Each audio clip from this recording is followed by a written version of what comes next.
Hola, soy Elena. Mi yerno, con su Rolex brillante y su sonrisa de superioridad, me llamó una anciana senil frente a un juez, mientras mi hija se derrumbaba a su lado. Pensó que mi silencio era debilidad, que mi ropa sencilla era sinónimo de ignorancia. Qué equivocado estaba. Hay una fuerza que el dinero no puede comprar y una dignidad que la arrogancia no puede tocar. Y ese día, en esa fría sala de tribunal, él estaba a punto de aprender esa lección de la manera más dura posible. ¿Alguna vez has sentido que el mundo te subestima solo por tu apariencia, por tu forma de hablar o por el lugar de donde vienes? Antes de contarte lo que pasó cuando ese juez finalmente levantó la vista y nuestros ojos se encontraron, déjame un comentario diciéndome desde dónde me estás viendo y suscríbete al canal. Créeme, no querrás perderte la expresión en el rostro de Ricardo cuando descubrió quién era realmente esa anciana senil que tanto despreciaba. Aquella mañana, el aire en mi pequeña casa de campo se sentía pesado, cargado con la angustia de mi hija, Sofía. El divorcio la estaba consumiendo, pero no era la separación en sí lo que la destruía, sino la crueldad sistemática de Ricardo y su familia. Usaban su fortuna como un arma, con su mansión en Coral Gables y sus abogados implacables para pintarla como una madre incompetente, todo para quedarse con la custodia de mi nieto. Yo, con mis 75 años y mi vida tranquila, me sentía como una espectadora impotente de una demolición. Veía a mi única hija, la luz de mi vida, apagarse poco a poco, y cada una de sus lágrimas era una espina clavada directamente en mi corazón. El conflicto no era solo legal, era una guerra de clases, una batalla entre la decencia silenciosa y la opulencia ruidosa y vacía. Mientras la ayudaba a elegir un traje para la audiencia, noté cómo sus manos temblaban. No quedaba nada de la mujer vibrante y llena de sueños que había sido. Recordé su boda, la forma en que Ricardo la miraba, prometiéndole un mundo que luego le arrebataría pieza por pieza. Durante años soportó sus burlas y el desprecio de sus suegros, quienes siempre la vieron como una intrusa, alguien que no pertenecía a su círculo de lujo y poder. La llamaban la provinciana, se reían de mis visitas y de los postres caseros que les llevaba. Eran pequeñas humillaciones, constantes y afiladas, que fueron erosionando su autoestima hasta dejarla en carne viva. Ahora, en el momento más vulnerable de su vida, estaban usando ese mismo desprecio para arrancarle a su hijo, su único motivo para seguir luchando. Mi propia apariencia se había convertido en una de sus municiones. Mi ropa, siempre simple y funcional, mis zapatos cómodos y mi decisión de vivir lejos del bullicio de la ciudad eran, para ellos, pruebas irrefutables de mi bajo estatus y mi supuesta senilidad. Lo que ellos no entendían es que mi sencillez era una elección, un refugio que construí después de una vida de ruido y complejidad. Mientras Sofía se miraba al espejo, con los ojos llenos de pánico, su mirada se posó en mi estantería, en un viejo libro de derecho encuadernado en cuero que ha estado conmigo por décadas. «Mamá, deséame suerte», susurró. No le dije nada, simplemente me acerqué, pasé mi mano sobre la cubierta gastada del libro y luego tomé su mano. A veces, el peso de la historia es el único consuelo que se puede ofrecer. El viaje en coche hacia la ciudad fue un tormento silencioso. Cada milla que nos acercaba al tribunal parecía aumentar la presión dentro del vehículo. Sofía miraba por la ventana, pero sé que no veía el paisaje. Veía el rostro burlón de Ricardo, escuchaba las acusaciones de su abogado. A mitad de camino, se quebró. «No puedo, mamá, no puedo hacerlo», dijo con la voz rota. «Me van a destrozar. Van a decir que estoy loca, que soy una mala madre. Y lo peor es que casi les creo». En ese momento, la tristeza que sentía se transformó en una calma helada. Puse mi mano sobre la suya, que estaba helada y temblorosa, y la apreté con una firmeza que pareció sorprenderla. No le ofrecí palabras vacías de aliento. Solo le dije: «Respira, Sofía. Solo respira. Estaré contigo en cada paso. No estás sola». Al llegar al imponente edificio de los tribunales, el contraste con la paz de mi hogar era abrumador. El mármol frío y los pasillos impersonales parecían diseñados para intimidar, para hacerte sentir pequeño e insignificante. Y entonces los vimos. Ricardo, sus padres y su equipo legal, descendiendo de un auto de lujo negro. Ricardo vestía un traje a la medida que probablemente costaba más de lo que yo gastaba en un año, y en su muñeca, su reloj Rolex brillaba con arrogancia bajo las luces del vestíbulo. Nos vio, y una sonrisa condescendiente se dibujó en su rostro. Ni siquiera nos saludó, simplemente se ajustó el reloj, un gesto deliberado de poder y desdén, y entró al edificio como si fuera el dueño del lugar, ignorándonos por completo como si fuéramos invisibles. La humillación continuó en la sala de espera. Mientras aguardábamos a que nos llamaran, los padres de Ricardo se acercaron. Su madre, con su peinado perfecto y sus joyas ostentosas, me miró de arriba abajo con una expresión de falsa compasión. «Elena, querida», dijo con una voz melosa que no ocultaba su desprecio. «Espero que entiendas lo que está pasando aquí. Son asuntos muy complejos, ¿me sabes? A veces, por el bien de los niños, hay que tomar decisiones difíciles». Era un golpe directo, una insinuación clara de que yo era demasiado vieja y simple para comprender las complejidades legales y que mi presencia solo perjudicaba a Sofía. No respondí. Simplemente la miré a los ojos, sosteniendo su mirada hasta que fue ella quien se sintió incómoda y apartó la vista. En mi silencio, la batalla ya había comenzado. Cuando finalmente entramos en la sala del tribunal, la atmósfera era sofocante. Era un escenario diseñado para el poder, y nosotros estábamos claramente en el lado equivocado. Sofía se sentó junto a su abogado de oficio, un joven que parecía tan intimidado como ella. Parecía un pajarito asustado frente a una fila de halcones. Al otro lado, Ricardo estaba flanqueado por 3 abogados de aspecto caro, intercambiando susurros y sonrisas seguras. Ocupaban su espacio con una autoridad que solo el dinero puede comprar. Yo elegí un asiento en la última fila, sola. Desde allí, tenía una vista perfecta de todo. La postura derrotada de mi hija, la arrogancia de mi yerno y la indiferencia inicial del sistema. Era un teatro de la crueldad, y el telón estaba a punto de levantarse. El juez, un hombre de unos 50 y tantos años llamado Javier Morales, entró y tomó su asiento con un aire de rutina cansada. Apenas miró a los presentes. El abogado de Ricardo se puso de pie casi de inmediato, con la confianza de quien sabe que tiene el juego ganado. Su voz resonó en la sala, llena de una retórica agresiva y calculada. Comenzó a describir a Sofía no como una esposa y madre, sino como una oportunista inestable emocionalmente. Y entonces, para ilustrar su punto sobre el origen humilde y problemático de mi hija, se giró y me señaló directamente en la última fila. «Y allí», dijo con desdén, «tienen a su madre, una anciana del campo que ni siquiera sabe lo que está pasando». El murmullo de la familia de Ricardo fue como un veneno en el aire, y sentí como todas las miradas se clavaban en mí. Sentí el peso de 100 miradas sobre mí, cada una un pequeño alfiler clavándose en mi piel. Mi primer impulso fue encogerme, desaparecer en el desgastado tapizado del banco de madera, pero una fuerza que no sabía que aún poseía me mantuvo erguida. Observé el rostro de mi hija. Sofía no lloraba, simplemente se había vaciado. Sus ojos, fijos en un punto invisible del suelo, reflejaban una derrota tan profunda que me partió el alma.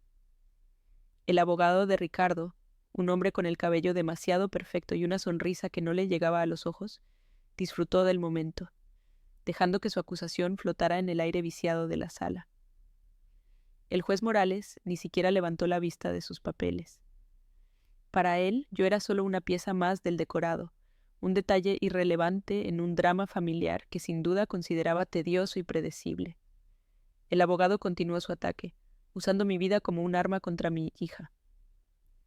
«Su señoría, la influencia de esta mujer es palpable», declaró, paseándose frente al estrado como un actor en su escenario. Una vida de aislamiento, alejada de las realidades del mundo moderno, ha moldeado la perspectiva inestable de la señora Martínez. ¿Qué tipo de estabilidad puede ofrecer un nieto a alguien que depende del consejo de una madre desconectada? Cada palabra era una piedra. Desconectada, aislamiento, inestable. Pintaba mi hogar, mi refugio de paz, como una celda de ignorancia. y mi amor por Sofía, el ancla de su vida, como una cadena que la arrastraba hacia el fondo. La crueldad no estaba solo en la mentira, sino en la precisión quirúrgica con la que la usaba para desangrar la poca confianza que le quedaba a mi hija. Llamaron a Ricardo al estrado, y él se movió con la fluidez de un hombre acostumbrado a ser el centro de atención. Su testimonio fue una obra maestra de manipulación. Con una voz serena y compasiva, describió a Sofía como una mujer frágil a la que amaba profundamente, pero cuya volatilidad emocional se había vuelto peligrosa para su hijo. Relató incidentes que yo sabía que eran distorsiones grotescas de la realidad.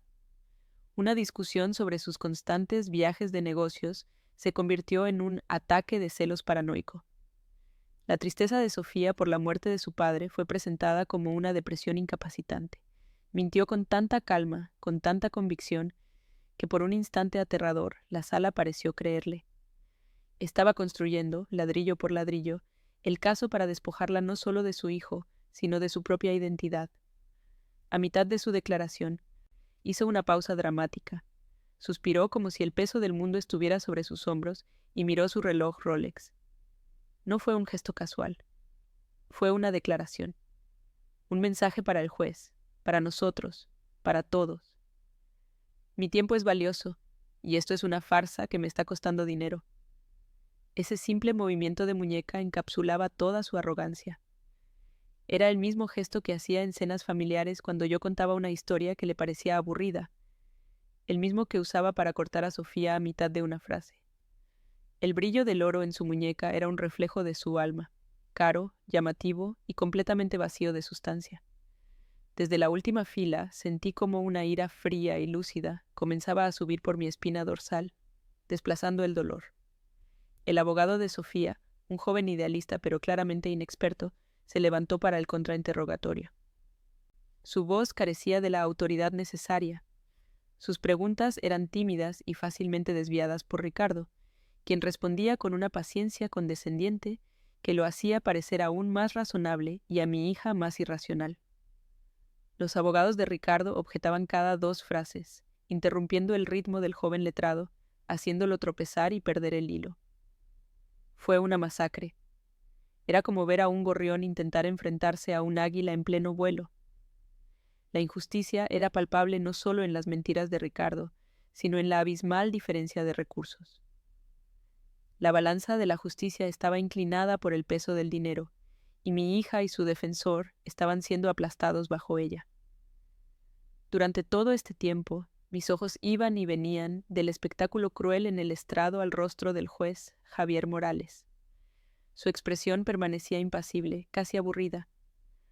Hojeaba documentos, hacía anotaciones, pero su mirada rara vez se detenía en Sofía por más de un segundo.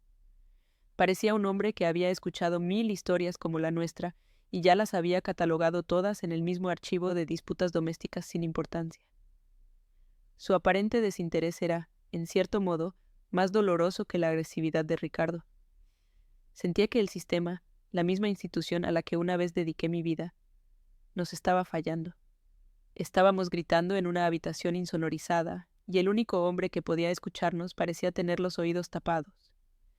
Luego llamaron a la madre de Ricardo, una mujer cuya elegancia era tan afilada como su lengua. Con una voz suave y llena de una falsa preocupación, tejió una red de mentiras sutiles.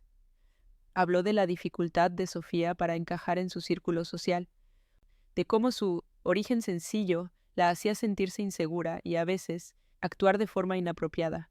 Mencionó una cena en su mansión de Coral Gables, describiendo cómo Sofía había hecho una escena frente a unos socios importantes de Ricardo.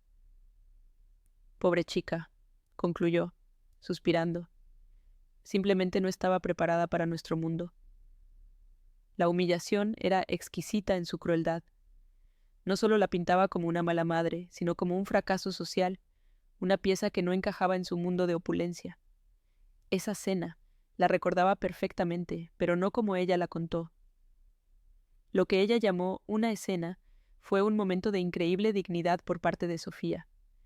El padre de Ricardo había hecho un chiste despectivo sobre la granja donde crecí, y Sofía, con una calma que me llenó de orgullo, lo miró a los ojos y le dijo: Ese lugar del que se burla es donde aprendí sobre la honestidad y el trabajo duro, valores que aquí parecen estar en oferta.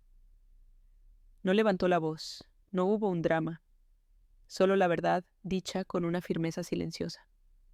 Ver ese acto de valentía ser retorcido y usado como un arma contra ella en un tribunal me revolvió el estómago. Estaban profanando sus recuerdos, envenenando su pasado para destruir su futuro. Cuando Sofía finalmente subió al estrado, parecía una sombra de sí misma. Su cuerpo estaba encorvado, su mirada perdida. Juró decir la verdad con una voz que era apenas un susurro. El abogado de Ricardo se abalanzó sobre ella. Sus preguntas eran rápidas, acusatorias diseñadas para confundirla y desequilibrarla. La interrogó sobre sus visitas a un terapeuta después de la muerte de mi esposo, enmarcando su duelo como una prueba de inestabilidad mental crónica. ¿Es cierto que le recetaron ansiolíticos, señora Martínez? ¿Cree que una persona que necesita medicación para funcionar es apta para tener la custodia exclusiva de un menor? Sofía se desmoronó, incapaz de articular una defensa coherente mientras él convertía su dolor en una patología.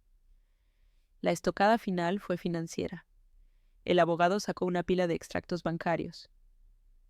Señora Martínez, ¿podría explicarle al tribunal cómo planea mantener el estilo de vida al que su hijo está acostumbrado?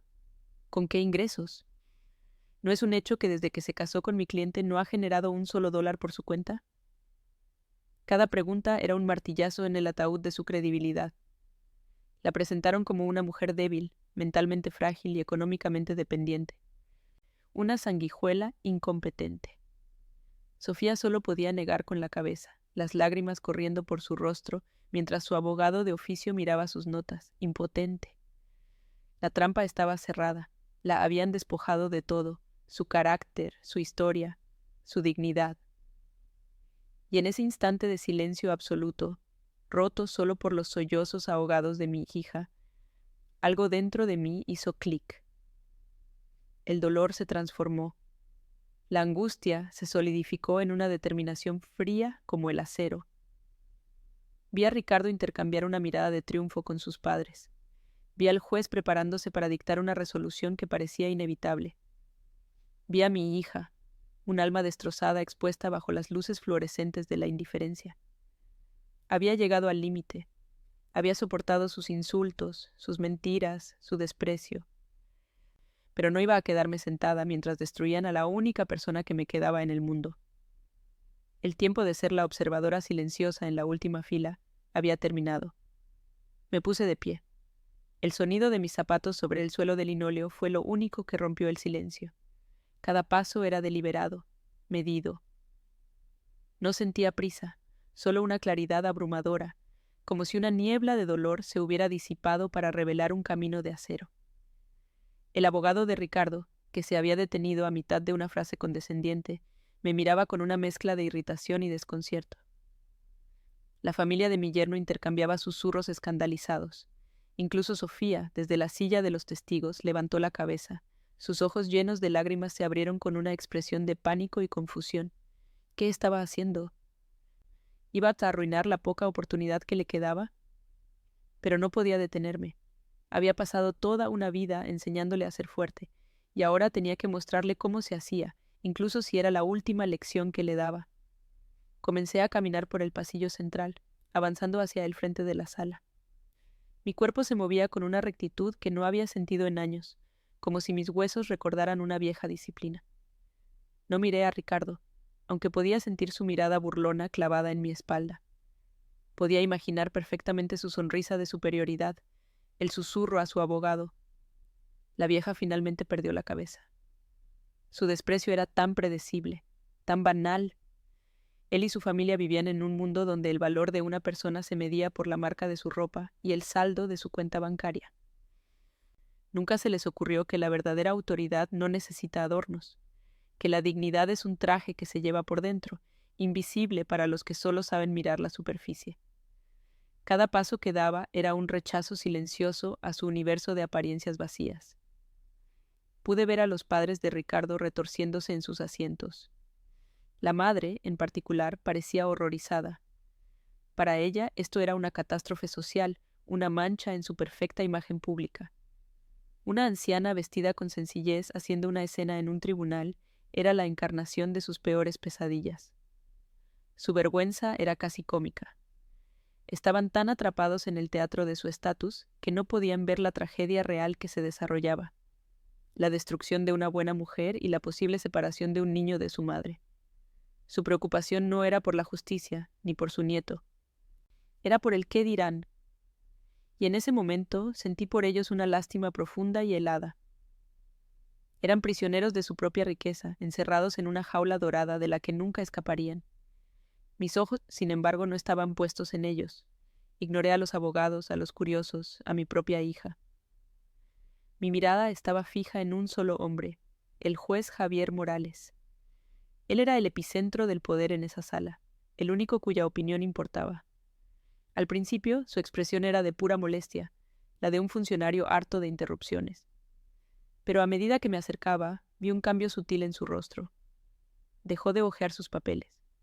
Apoyó la barbilla en la mano y me observó caminar con el ceño ligeramente fruncido. No era una mirada de enojo, sino de intensa concentración, como si estuviera tratando de resolver un acertijo. Estaba viendo más allá de la anciana senil. Y por primera vez en toda la mañana sentí una diminuta chispa de esperanza. Un alguacil, un hombre corpulento y de aspecto cansado, se movió para interceptarme. «Señora, por favor, vuelva a su asiento», dijo en voz baja pero firme, poniendo una mano en mi brazo. Su toque fue profesional, no agresivo, pero yo no me detuve.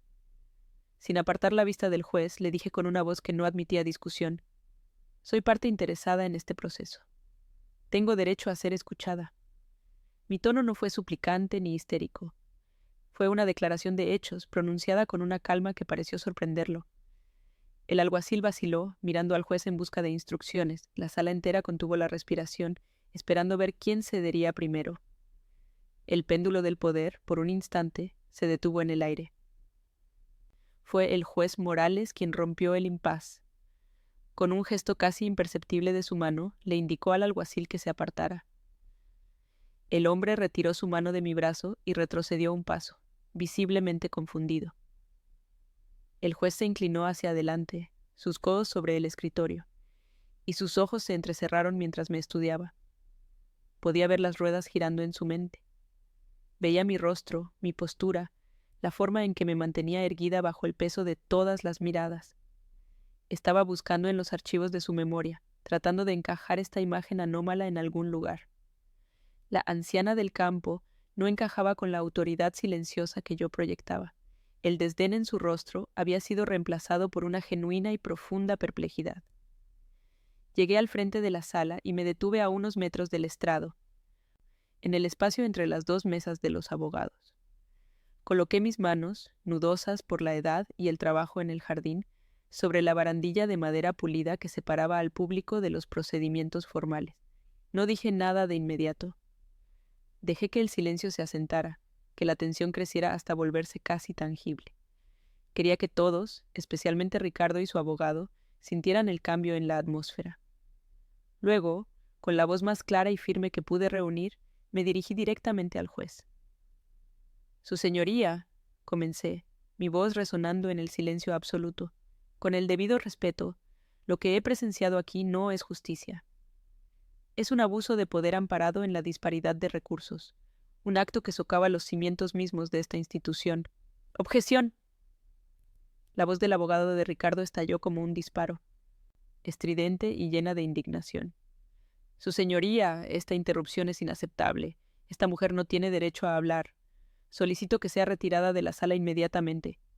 Se puso de pie de un salto, con el rostro enrojecido por la furia. ¿Cómo se atrevía esta insignificante anciana a cuestionar su espectáculo perfectamente orquestado? Ricardo, por su parte, me miraba con la boca ligeramente abierta, su habitual máscara de arrogancia reemplazada por una genuina estupefacción. Por primera vez, parecía no saber cómo reaccionar. Había perdido el control del guión y el pánico comenzaba a asomar en sus ojos.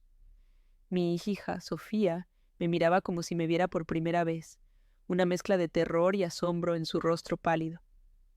El juez Morales ignoró por completo la objeción del abogado. Ni siquiera lo miró. Su atención estaba completamente centrada en mí. Levantó una mano para silenciar al abogado, un gesto que no admitía réplica. El hombre se calló al instante, aunque su indignación seguía vibrando en el aire. El juez se reclinó en su silla, su mirada nunca abandonando la mía. Había una nueva cualidad en sus ojos, una seriedad que antes no estaba presente.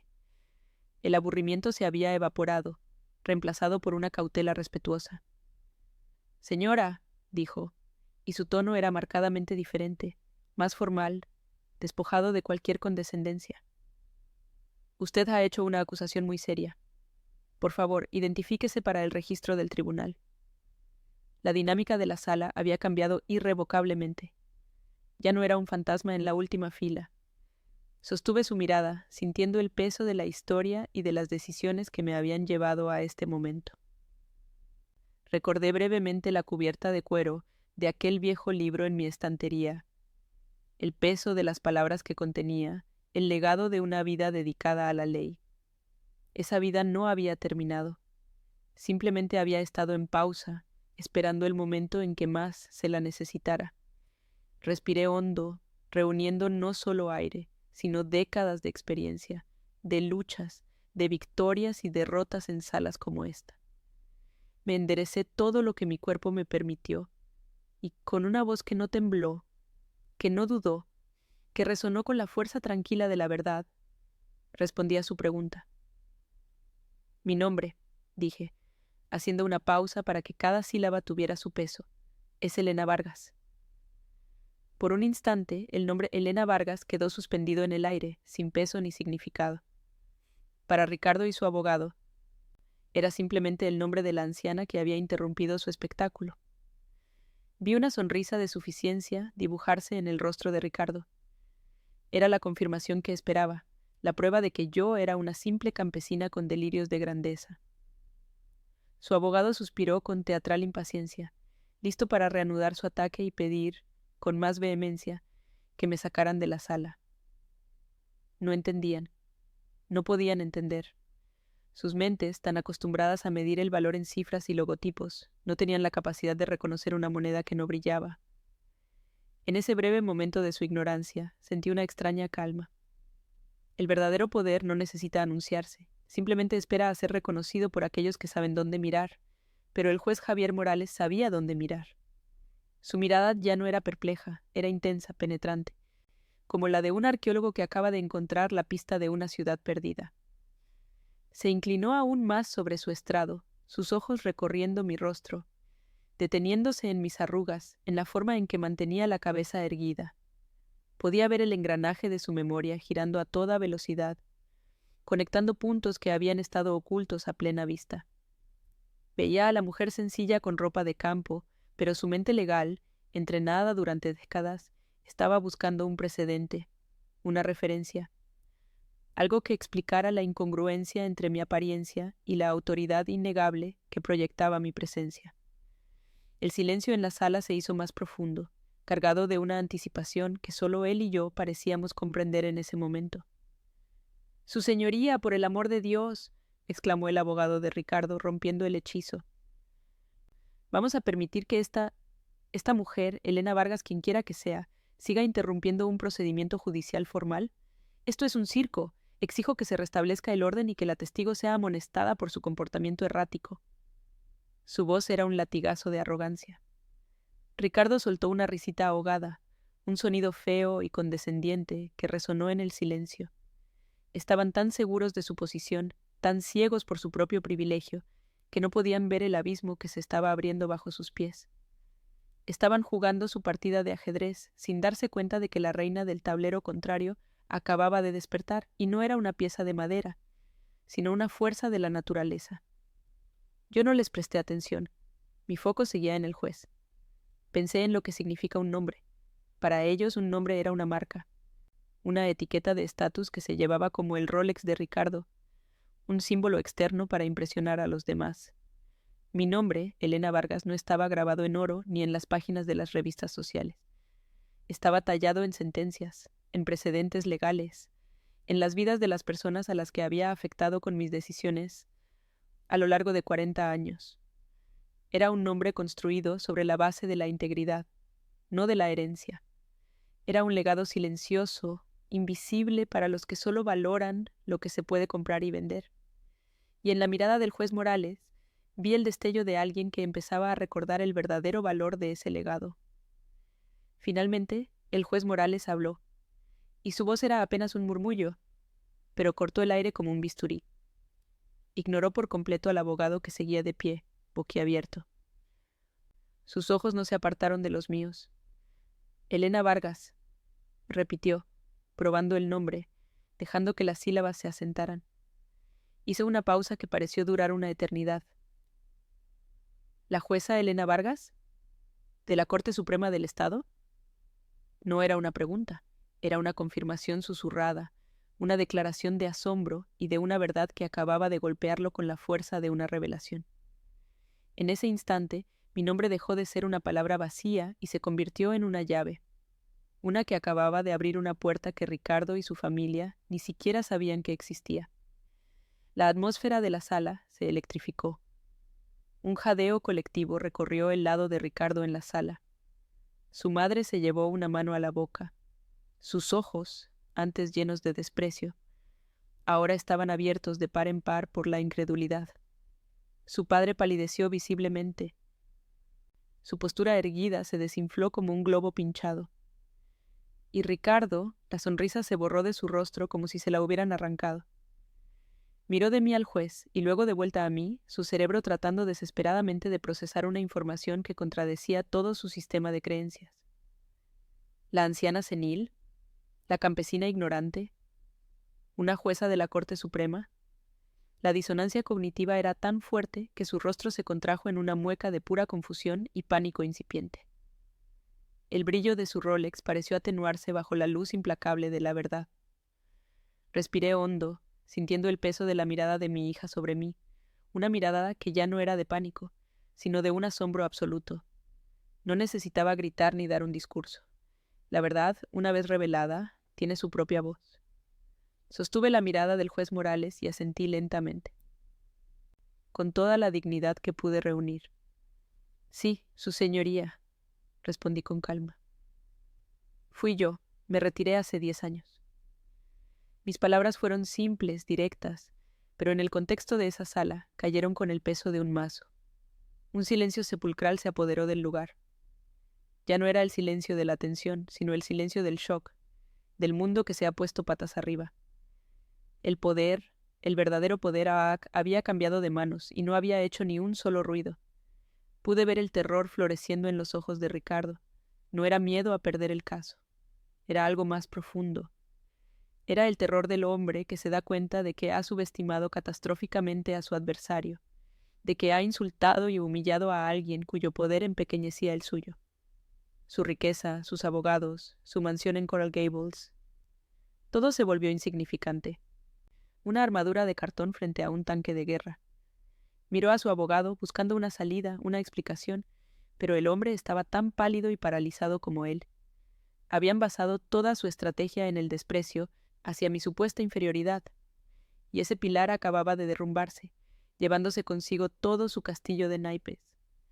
Sofía, a mi lado, soltó un sollozo, pero esta vez no era de dolor, sino de una liberación abrumadora. En un gesto que nunca olvidaré, el juez Javier Morales se puso lentamente de pie. No era un movimiento requerido por el protocolo, era un acto de reverencia, un reconocimiento de jerarquía que trascendía su posición actual en esa sala. Se ajustó la toga y me miró, no como un juez a una ciudadana, sino como un colega, casi como un discípulo a una leyenda. «Jueza Vargas», dijo, y su voz ahora era firme, llena de un respeto que resonaba en cada rincón de la sala. «Es un profundo honor tenerla en mi tribunal. Por favor». Hizo un gesto hacia la silla vacía junto al abogado de Sofía. «Tome asiento donde le corresponde». El mensaje era inequívoco. Ya no era una espectadora, era la jugadora principal y el juego acababa de cambiar sus reglas por completo. Mientras caminaba hacia esa silla, mi mente voló por un segundo a mi pequeña casa, a esa estantería polvorienta. Pensé en aquel viejo libro de derecho encuadernado en cuero. No era solo un objeto decorativo, un recuerdo de una vida pasada. Era el testimonio de una promesa, la encarnación de mi juramento de defender la justicia contra la arrogancia y el abuso.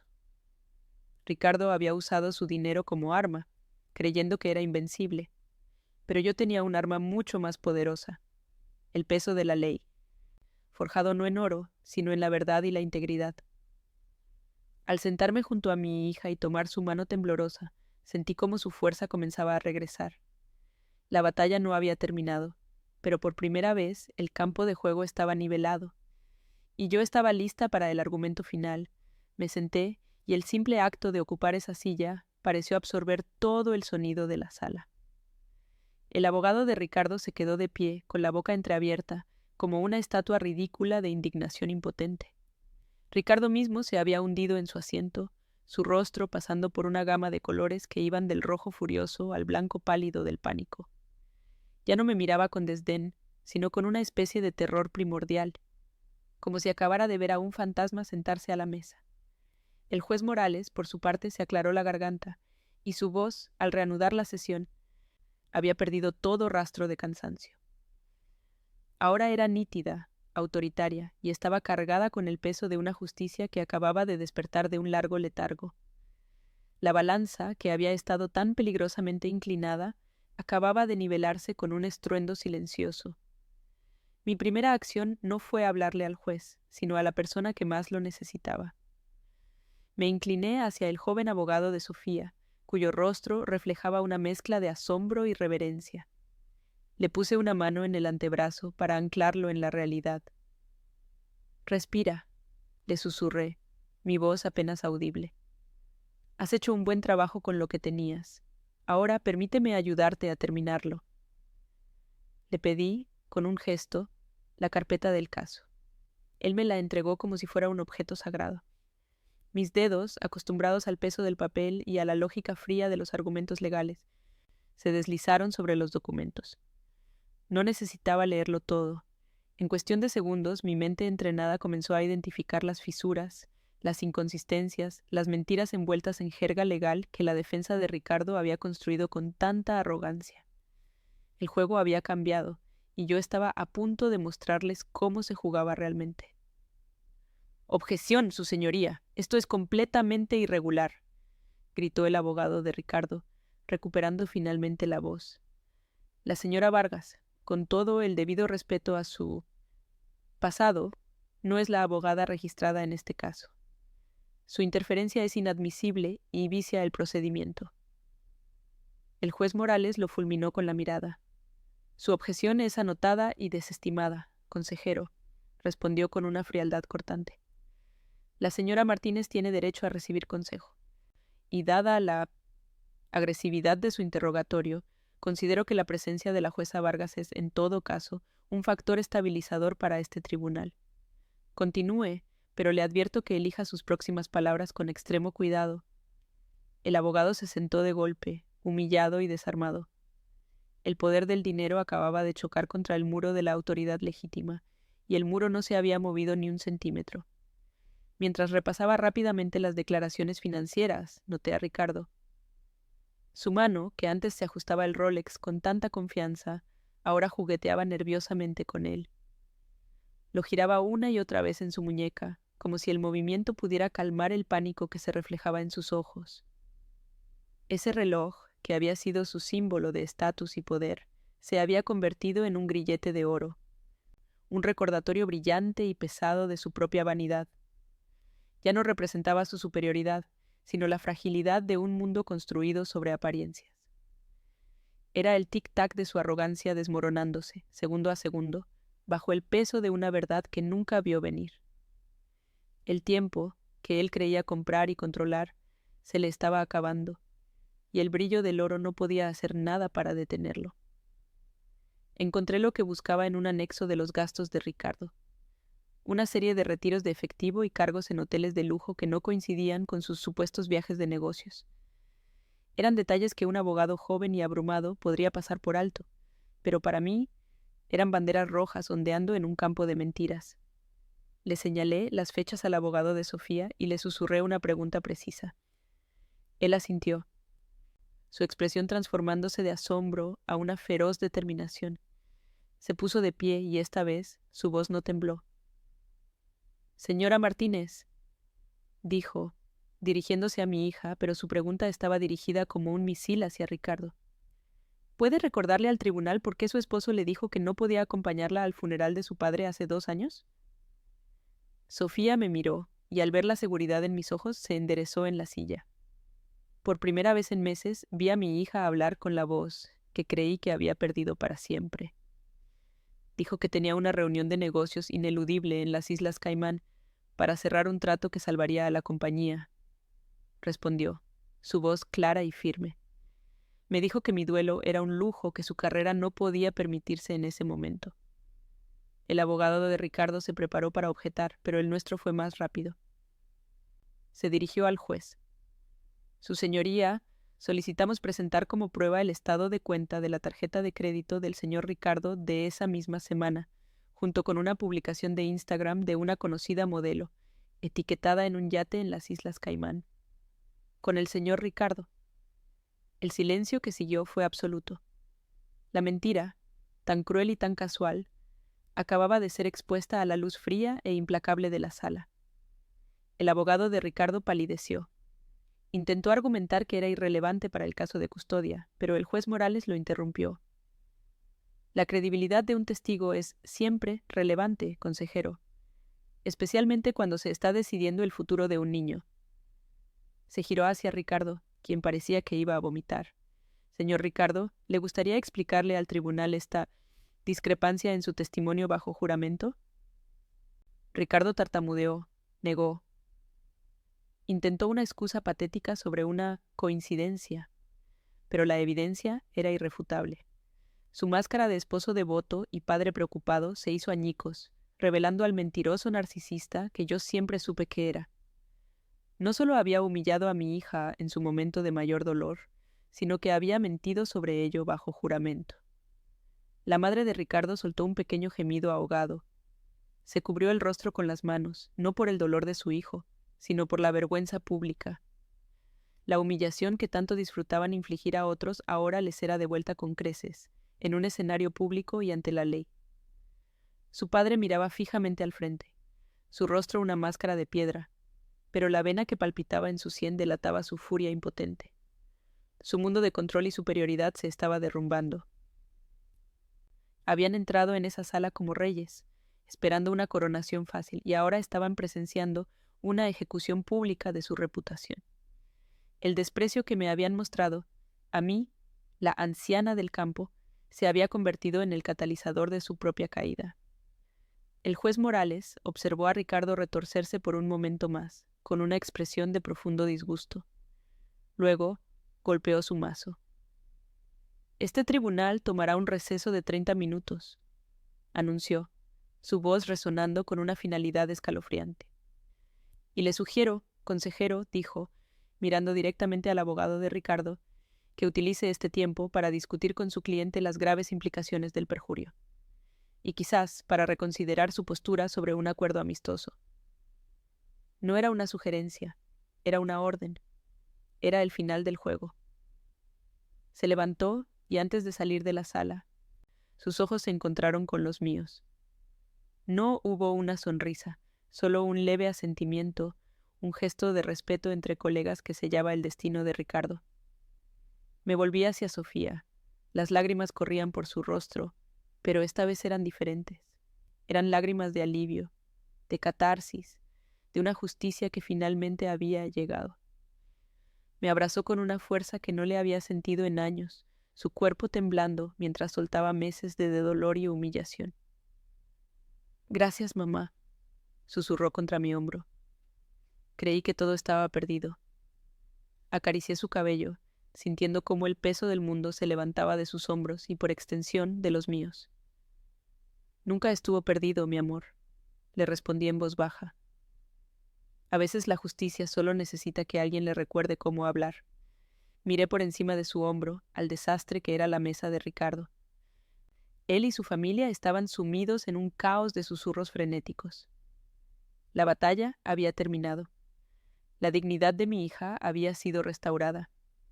Mientras sostenía a Sofía, mi mente no estaba en la victoria, sino en la lección que se había desarrollado en esa sala.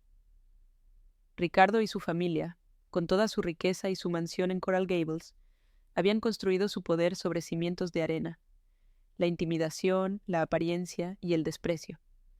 Creían que su dinero los hacía intocables. Pero ese día, en esa fría sala de tribunal, descubrieron una verdad fundamental. La integridad es una moneda que no se puede comprar y la justicia, aunque a veces tarda en llegar, tiene una memoria impecable. Habían subestimado a la mujer sencilla de ropa de campo y al hacerlo habían sellado su propia derrota. La verdadera fuerza no se exhibe en la muñeca con un reloj caro. Se lleva en el alma y se demuestra en los momentos en que todo parece perdido. Durante el receso, el pasillo del tribunal se convirtió en un escenario de desesperación silenciosa. El abogado de Ricardo, un hombre que minutos antes rebosaba de arrogancia, se acercó a nosotros con una postura completamente distinta. Su rostro estaba pálido, su confianza evaporada, reemplazada por una urgencia casi suplicante. Ricardo y sus padres se quedaron a distancia, un pequeño grupo derrotado, susurrando entre ellos con miradas de pánico. Ya no nos veían como inferiores, nos veían como la tormenta que acababa de arrasar su mundo perfectamente construido. El poder había cambiado de manos de una forma tan visible y tan humillante que casi sentí lástima por ellos. Casi. El joven abogado de Sofía se mantuvo a mi lado, erguido y firme, absorbiendo el cambio de marea con una satisfacción profesional que me llenó de un tranquilo orgullo. La justicia, al fin, había encontrado su voz. La oferta que nos presentaron no fue una negociación, fue una rendición incondicional. Custodia completa y exclusiva para Sofía. Una pensión alimenticia generosa, mucho más allá de lo que la ley estipulaba. La mitad de los bienes conyugales, sin objeciones. Además, se ofrecieron a cubrir todos los costos legales de Sofía y a crear un fondo fiduciario para la educación de mi nieto. Era todo lo que habíamos soñado y más. El abogado de Ricardo lo expuso todo con una voz monótona, evitando el contacto visual, como un general entregando su espada. Yo no dije una palabra, simplemente me senté junto a Sofía, observando. Mi presencia era suficiente. El miedo a las consecuencias de un caso por perjurio contra un hombre que había mentido frente a una ex jueza de la Corte Suprema era un motivador mucho más poderoso que cualquier argumento que pudiéramos haber presentado. Sofía escuchó los términos con una calma que me asombró. No había ni rastro de triunfo en su rostro, solo un profundo y agotado alivio. Miró al abogado de Ricardo, luego a su propio padre político, cuya mirada ahora era una mezcla de odio y miedo, y finalmente me miró a mí. Le di un leve asentimiento, dejándole claro que la decisión era enteramente suya. «Acepto», dijo con una voz clara y firme, una voz que no había usado en años. «Acepto con una condición, que nunca más, bajo ninguna circunstancia, usted o su familia intenten contactarme o a mi hijo fuera de los canales estrictamente necesarios para las visitas supervisadas. Quiero mi vida de vuelta. Quiero mi paz». Era la declaración de independencia que había estado esperando escuchar, el sonido de sus cadenas rompiéndose de una vez por todas. Cuando volvimos a la sala, el ambiente era completamente diferente. El acuerdo fue presentado al juez Morales, quien lo leyó en silencio, con una expresión severa. Al terminar, levantó la vista y se dirigió a Ricardo. «Señor Ricardo, este tribunal acepta el acuerdo. Sin embargo, quiero que quede constancia de que su conducta y su testimonio han sido, en el mejor de los casos, decepcionantes. La Fiscalía será notificada de las posibles irregularidades en su declaración jurada. Espero sinceramente que aproveche esta oportunidad para reflexionar sobre el significado de la integridad». Cada palabra fue un golpe de mazo. Ricardo, con el rostro desencajado, solo pudo asentir. Él y su familia salieron del tribunal sin mirar a nadie, empequeñecidos por el peso de su propia arrogancia. La justicia no solo había prevalecido, había dejado una marca indeleble. El viaje de regreso a casa fue el reverso exacto de nuestro viaje de ida. El silencio ya no era pesado y opresivo, sino ligero y lleno de paz. El sol se filtraba a través de los árboles, y por primera vez en mucho tiempo, Sofía parecía notarlo. Hablamos, no del juicio, sino del futuro, de los planes para la habitación de mi nieto, de la posibilidad de que ella volviera a la universidad para terminar su carrera de diseño, de las pequeñas cosas que conforman una vida. La vi sonreír, una sonrisa genuina que le llegaba a los ojos, y sentí que el nudo que había estado en mi pecho durante años finalmente se disolvía.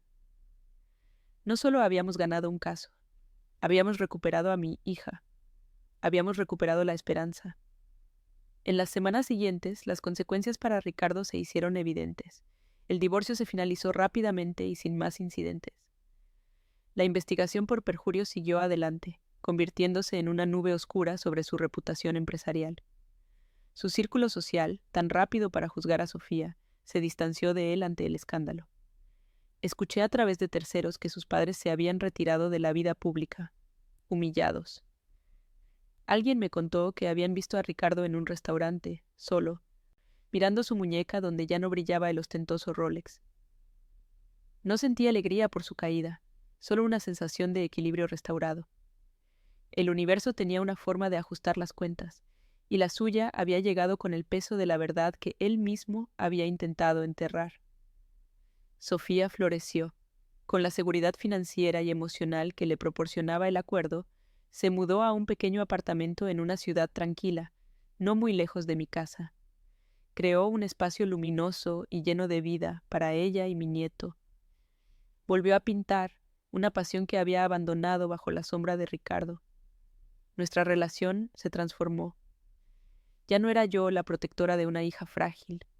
Éramos dos mujeres fuertes, apoyándonos mutuamente, compartiendo risas durante las cenas de los domingos y viendo a mi nieto crecer feliz y seguro, lejos de la toxicidad que casi lo consume.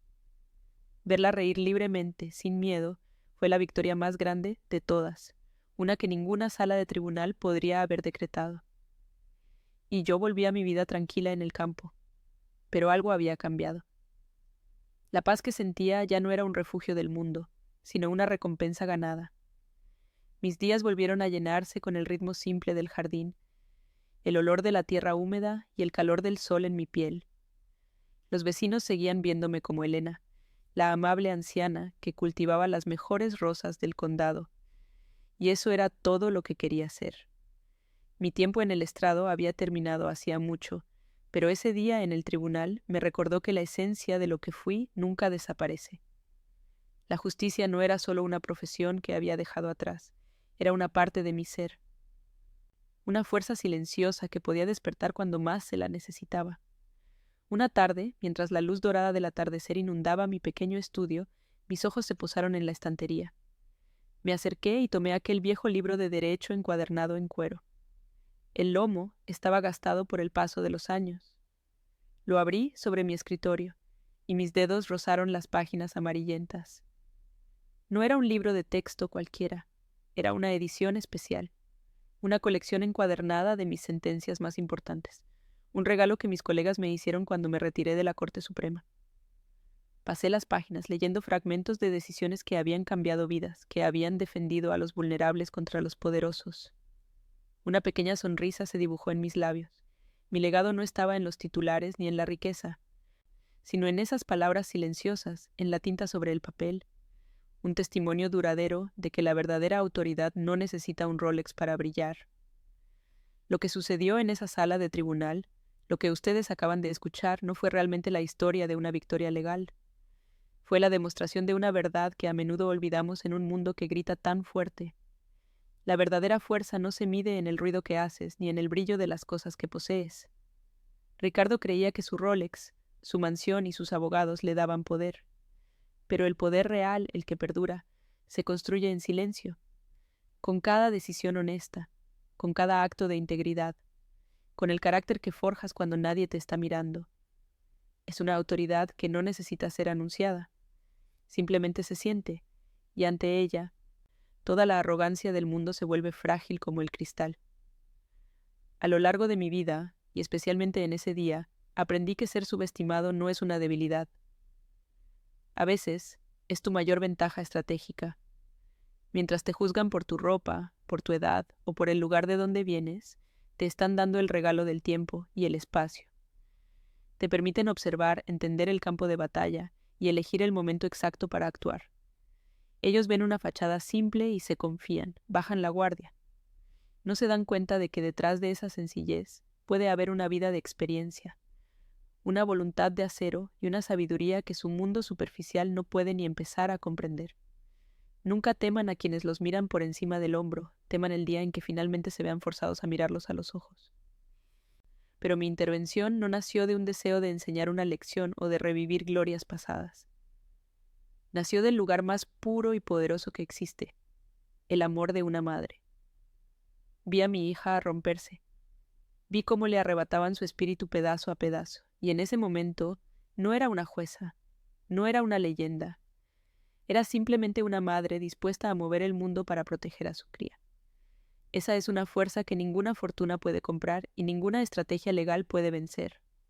Es un instinto primario, una lealtad incondicional que nos da el coraje para enfrentarnos a gigantes, armados solo con la verdad de nuestro corazón. Y esa es una batalla que, de una forma u otra, siempre se gana. La historia de mi hija y la mía es un recordatorio de que debemos redefinir lo que valoramos. La sociedad nos empuja a admirar la riqueza visible, el éxito ruidoso, el estatus que se puede exhibir. Pero la verdadera riqueza es invisible. Está en la paz de tu conciencia, en la lealtad de quienes te aman por quien eres, no por lo que tienes. Está en la dignidad que nadie te puede quitar, incluso cuando intentan humillarte. Mi viejo libro de sentencias, guardado en una estantería polvorienta, contenía más poder y valor real que toda la fortuna de Ricardo, porque representaba una vida dedicada a la justicia, no a la acumulación. Y eso es un legado que el dinero jamás podrá igualar. Si estás pasando por una situación en la que te sientes pequeño, impotente, ahogado por la arrogancia o el poder de otros, quiero que mi historia te sirva de ancla. No dejes que su ruido silencie tu verdad. Tu valor no reside en su opinión, sino en tu carácter. Cultiva tu jardín interior, fortalece tus convicciones, Becky. Sé fiel a quien eres. Puede que no ganes todas las batallas de la manera en que esperas, pero mientras te mantengas firme en tu integridad, nunca serás derrotado. La fuerza más grande a menudo reside en la capacidad de soportar la tormenta en silencio, sabiendo que, tarde o temprano, todas las tormentas pasan, pero las montañas permanecen. Al final, la lección más importante que Ricardo y su familia aprendieron y que espero compartir con ustedes es que la verdadera autoridad no necesita gritar para ser escuchada. La arrogancia es un escudo de hojalata, ruidoso y llamativo, pero que se abolla al primer golpe de la verdad.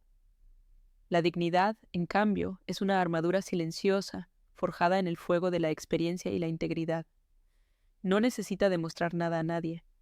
Simplemente es.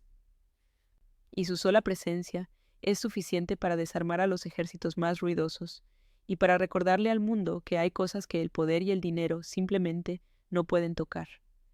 Gracias por permitirme compartir este pedazo de mi vida con ustedes. Historias como esta nos recuerdan que no estamos solos en nuestras luchas silenciosas. Si mi viaje te ha conmovido o te ha hecho reflexionar, me encantaría leer tu propia experiencia en los comentarios. Cuéntame, ¿alguna vez has tenido que encontrar tu fuerza en el silencio? Mientras leo tus historias, suscríbete al canal y activa las notificaciones. Hay muchas voces que merecen ser escuchadas, muchas batallas silenciosas que merecen ser contadas, y juntos podemos asegurarnos de que la dignidad siempre tenga la última palabra.